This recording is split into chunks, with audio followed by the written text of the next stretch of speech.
My name is Tania and I was born and raised in England. During my adolescent years, I became an Islamist, and with my husband, we were trying to establish a caliphate. We moved around the world, found ourselves in Egypt and then Syria during the war. By this time, I was an agnostic. I decided to leave with my children because I didn't want to be a Muslim. We moved to America and I embraced American values. And now I'm learning about the Bible for the first time.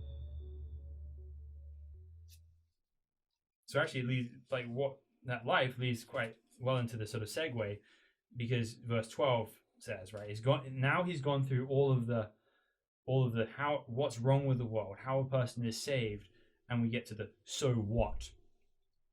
And what, like, okay, if that's all true, I believe that. What do I do now? He says, I appeal to you, therefore, brothers, by this 12:1, by the mercies of God, to present your bodies as a living sacrifice, holy and acceptable to God, which is your spiritual worship. Do not be conformed to this world, but be transformed by the renewal of your mind, that by testing you may discern what is the will of God, what is good, acceptable, and perfect. So, one thing you've brought up a lot is, okay, morality changes with times, and there's different standards at different times.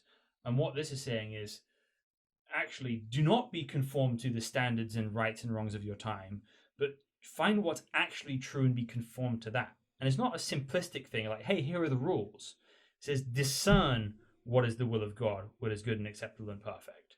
So we're not spoon-fed this law, this law, this law, this law. We're given abiding eternal principles, and we have to, we're expected to act like adults as we process those things out. And it says, for by the grace given to me, I say to everyone among you not to think of himself more highly than he ought to think, but think with sober judgment, each according to the measure of faith that God has assigned. For as in one body we have many members, and the members do not all have the same function. So we, though many, are one body in Christ, and individually members of one another, having gifts that differ according to the grace given to us. Let us use them, if prophecy, in proper proportion to our faith, if service, in our serving, to the one who teaches in his teaching, the one who exhorts in his exhortation, the one who contributes in generosity, the one who leads with zeal, and one who does acts of mercy with cheerfulness. So that means that there's kind of individualism and collectivism both addressed here, right? Because with collectivism, you can lose your individuality in the herd, and with collectivism, you kind of with individualism, you can become so self-centered that you just screw everyone else over and don't think about anyone else. This is saying you are built for a specific purpose. Figure out what that is, you the individual, for the good of the people around you, right? It's individualism for the good of the collective, right? It's not selfish individualism. It's you are made for a specific job, and that's how you live. So then it says, now this is everybody.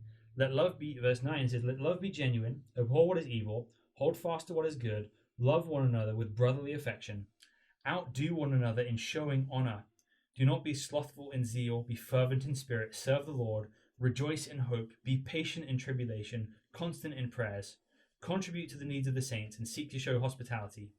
Bless those who persecute you, bless and do not curse them, rejoice with those who rejoice, weep with those who weep, live in harmony with one another. Do not be haughty, but associate with the lowly. That means, don't think, okay, I am this caste, I'm a rich person, therefore I don't associate with this person, or I'm Saudi, therefore I don't, people from Bangladesh are servants, right? This is saying it's a command that every Christian cannot think of himself, yeah, I'm better than people. Associate with the lowly, not an option.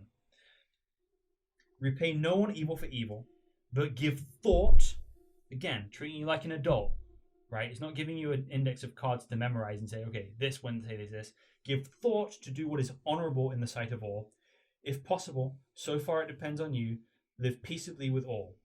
Peace is the goal, but it does say if possible, right? It's not always possible, but if possible, you try and live at peace with people. Beloved, never avenge yourselves, but leave it to the wrath of God. For it is written, vengeance is mine, I will repay, says the Lord. To the contrary, if your enemy is hungry, feed him. If he is thirsty, give him something to drink. for by doing so you will heap burning coals on his head. Do not be overcome by evil, but overcome evil with good. So what that's saying is that because God loves you, because he's going to do right, because he's taking care of you, you do not have to fix the evils people have done against you, right? You don't need to repay insult for insult. So now that may be, you may take that too far and think, okay, well, okay, what about this crime, right? Somebody murdered somebody, somebody raped somebody, somebody did this, right? There's an answer for that on earth. There's not you taking personal vengeance. The answer for that is in chapter 13, where it says, let every person be subject to the governing authorities, for there is no authority except from God, and those that exist have been instituted by God. Therefore, whoever resists the authorities resists what God has appointed, and those who resist will incur judgment. For rulers are not a terror to good conduct, but to bad. Would you have no fear of the one who is in authority? Then do what is good, and you will receive his approval. For he is God's servant for your good. But if you do wrong, be afraid, for he does not bear the sword in vain, for he is the servant of God, an avenger who carries out God's wrath on the wrongdoer. Therefore one must be in subjection, not only to avoid God's wrath, but also for the sake of conscience. For because of this you also pay taxes, for the authorities are ministers to God, attending to this very thing. Pay all to what is owed to them, taxes to whom taxes are owed, revenue to whom revenue is owed, respect to whom respect is owed, honor to whom honor is owed. Now, this is not an unlimited pass for governments to do whatever they want. They're a purpose, right? They're there to punish evil and protect good.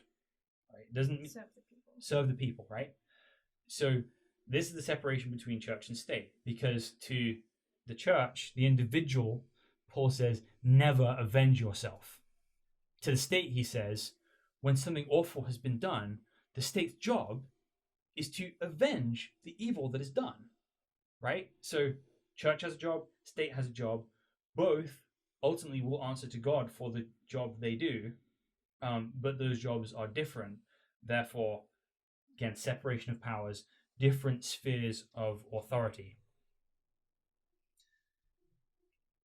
Continuing these commandments, right, these instructions on the Christian life, in verse 8, he says, owe no one anything except to love each other, for the one who loves another has fulfilled the law. For the commandments, you shall not commit adultery, you shall not murder, you shall not steal, you shall not covet, and any other commandment is summed up in this word, you shall love your neighbor as you love yourself. Love does no wrong to neighbor. Love is the fulfilling of the law. So the whole premise of God's laws is really about love. It's really about seeking the well-being of everyone else. And if we kind of come across laws that God says that think that's not loving, we're either misunderstanding love or we're misunderstanding the law. Besides this, you know the time, that the hour has come for you to wake from sleep, for salvation is nearer to us now than when we first believed.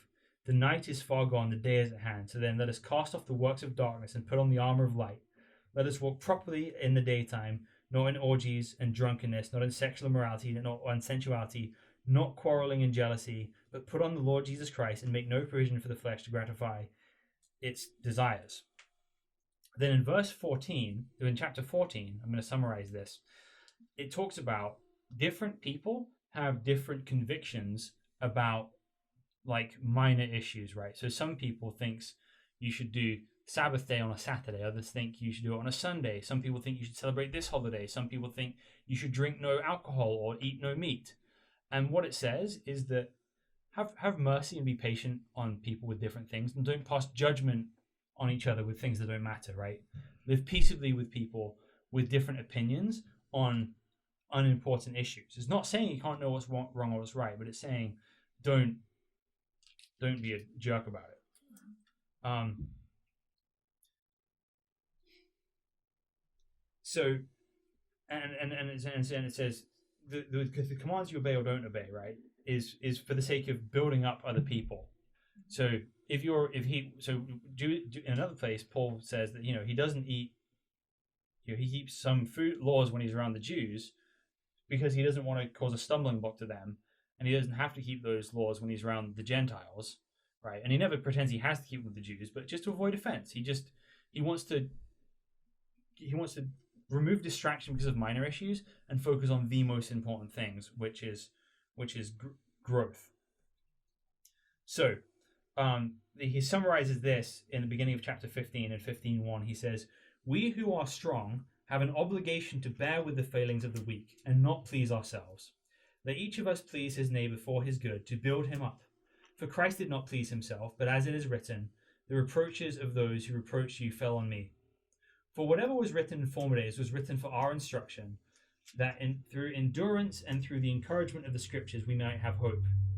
May the God of endurance and encouragement grant you to live in such harmony with one another, in accord with Christ Jesus, that together you may with one voice glorify the God and Father of our Lord Jesus Christ. Therefore, welcome one another as Christ has welcomed you to the glory of God. For I tell you that Christ became a servant to the circumcised to show God's truthfulness, in order to confirm the promises given to the patriarchs, and in order that the Gentiles might glorify God for his mercy, as it is written." This is a psalm in the Old Testament. "Therefore, I will praise you among the Gentiles and sing to your name." And again it is said, "Rejoice, O Gentiles, with his people." And again, "Praise the Lord, all you Gentiles, and let all the peoples extol him." Again, Isaiah says, "The root of Jesse will come, even he who arises to rule the Gentiles. In him will the Gentiles hope." May the God of hope fill you with all joy and peace in believing, so that by the power of the Holy Spirit you may abound in hope. And then Paul closes the book with... I don't understand this part. The root of Jesse will come? And even those who, like, who they talking about Jesse? Okay, right. Sorry. So Jesse is the father of King David, Okay. right? So the Messiah has to be a descendant of King David. Now, what's interesting is the Bible says the root of Jesse will come, right? Not the branch. Now it says that it calls him the root and the branch, meaning that the Messiah is both the one responsible for the line of Jesse in the first place and the branch of it, because it's predicting God himself, again, the root of Jesse, the creator of Israel, I see. right? Like the God of Jesse. Yeah. And then the descendant of Jesse. Yeah. And Jesus is both. Okay. And so because so there's always in the Tanakh, the Hebrew Bible, the promise was that the non-Jews would come and worship the God of Israel as non-Jews. It doesn't say all the nations will become Jewish. It says all the nations will come to the Messiah and believe in him, right? And that's the promise, and that's where we are, right? We're at the end of the earth, and people all over the world, from London down to Cape Town, from LA to Beijing, call Jesus King and trust him. They trust Jesus as the Messiah of Israel, and their hope is in him, right? All around the world. It would be pretty spectacular for a false Messiah to get the result of the true Messiah, because that's what Jesus has done. So then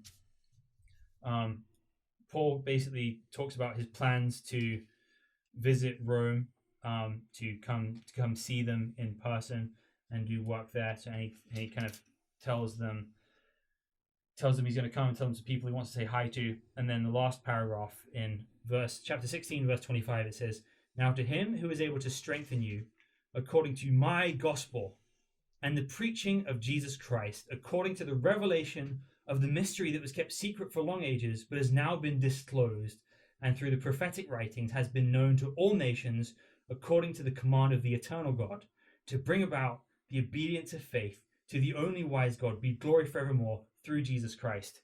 Amen." And that's Romans. Lovely. That was my first Bible study.